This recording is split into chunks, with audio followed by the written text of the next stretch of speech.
Welcome back, Flashpoint. If you're just joining us, we have all 5 of the candidates facing off in the primary to succeed Candace Miller in Congress. Very honored to have all 5 of you here.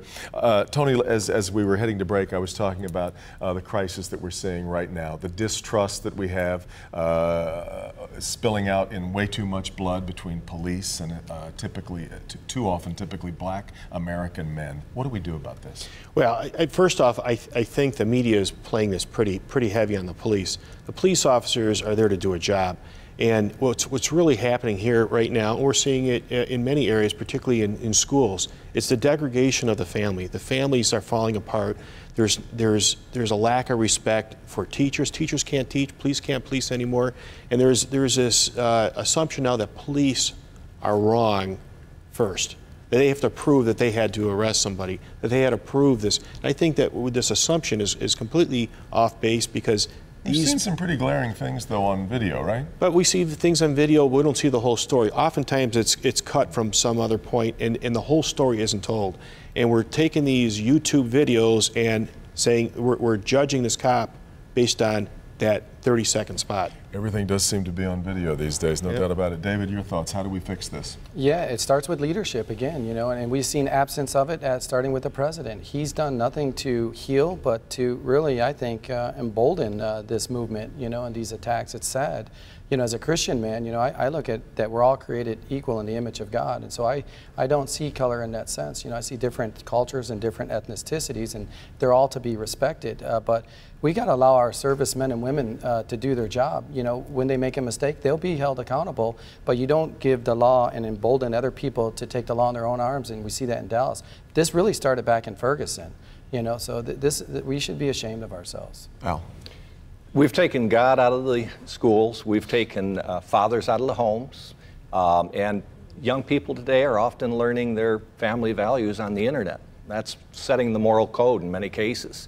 In many cases, it's pornography, it's abusive things that are on the internet, and people are becoming more and more violent. The price of life is really not of the value it was. If we're going to fix this thing, I approach it. I was a basketball coach. I was a high school basketball coach.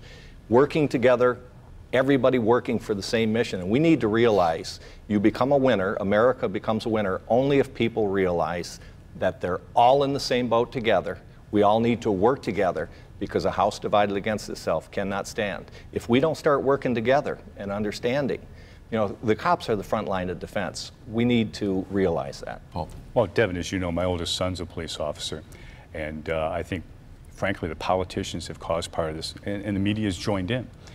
They've tried to divide up the population between black and white, Hispanic, in order to get political gain, to get their base in order to raise money. They divided on social lines, class lines, all for political advantage, all for their advantage. Of the you don't think that's a real divide that's felt on the streets right now, that we've invented one? I think it's been fanned. Is there reality? It's sure some reality, but it's built up in part because the politicians gain from it. How many emails do you get a week that they're raising money? This outrage, I call them the outrage of the week.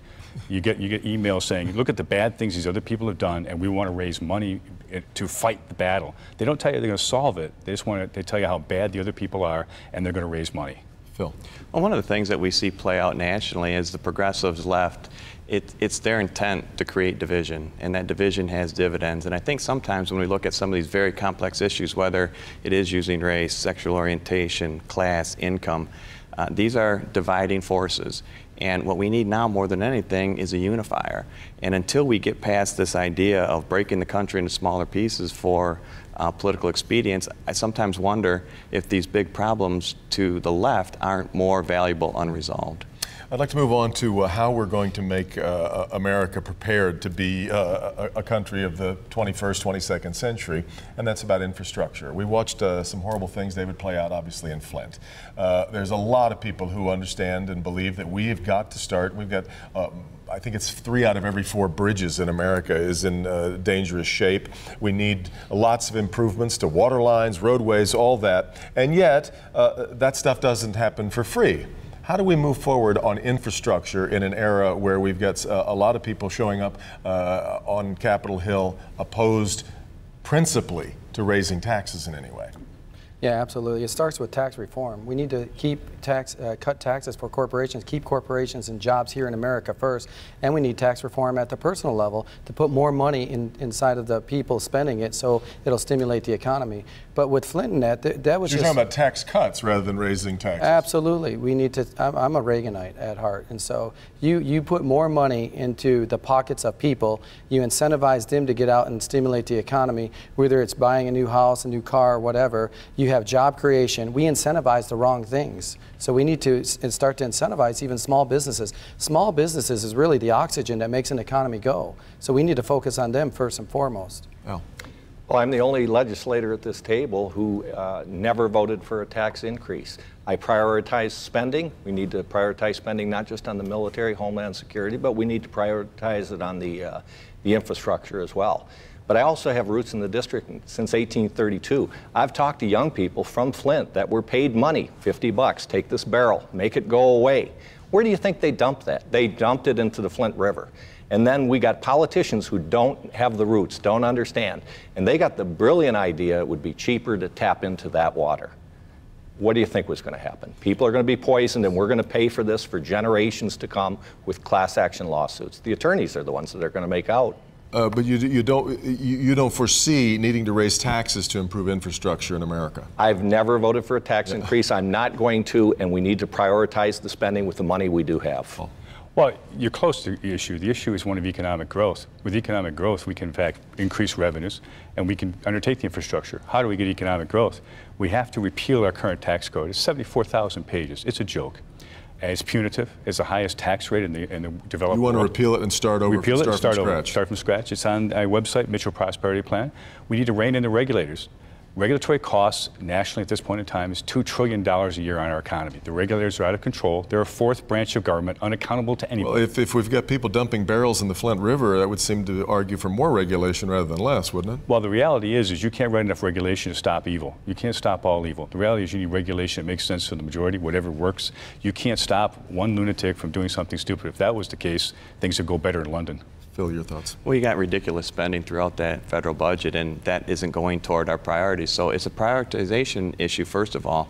But I would also say that those investments are going to be needed over time. We need those strong investments in Michigan to make sure our economy and our industries grow here. It's about putting a value at the top, and the hundreds of millions of dollars that are blown in that federal budget ought to be redirected not only in infrastructure, public safety, education, and things that make America work. Tony? Well, I couldn't have said it better. We have to prioritize where our dollars go. And we did that at the state level when we reprioritized our first year in. A lot of people were upset. It's not an easy thing to do. I remember walking through, and I think you were out there for some of the tunnels of signs of people that didn't like the things that we were doing. Yeah. But we reprioritized our money, and we did a pretty good job taking money and putting it toward roads. We put money from the general fund toward roads. And is it going to take more money toward infrastructure? Absolutely, it's going to take more. I've only got about a minute and a half left, so we'll have to make this a really quick trip around the table. But I guess I'd like you to give me the biggest problem facing America that is your priority as you head to work. Al. If people don't feel safe in their community and they're fearful of terrorism that's coming here, we need to increase homeland security. We need to prioritize that in national defense. Then the economy can grow. Paul. Rebuilding our military and resolving our economic problems through tax reform and regulatory reform. Phil, your turn. None of this stuff happens until you can get the debt under control. It's a monster. It's eating opportunity from one end of the budget to the next. If we can't get some budget stabilization and take a serious look at reducing that $19 trillion debt, we're never going to be able to do the good things that this country was famous for. Tony. Well, again, we're approaching a $20 trillion problem in this country. The debt that we've incurred, the debt and the interest rates that we're paying, the debt and the interest is killing this country, taking away from military, taking away from our safety on the streets, and taking away from our schools. And David, you get the last couple seconds. Yeah, thank you, Devin. Yeah, two things. National security and irresponsibility, fiscal responsibility went from $10.2 trillion to $19.3 trillion. Americans are pissed. I'm pissed. Therefore, I'm starting a David Van Ash kick-ass tour. You're hearing it now. We're going to have events throughout the district starting next week. David Van Ash kick-ass tour. With just a week and a half to go before the primary. Gentlemen, thank you all very much. Really, I hope we gave everybody a chance to consider what they've got as they head to the ballot box. We'll wrap it up on Flashpoint right after this.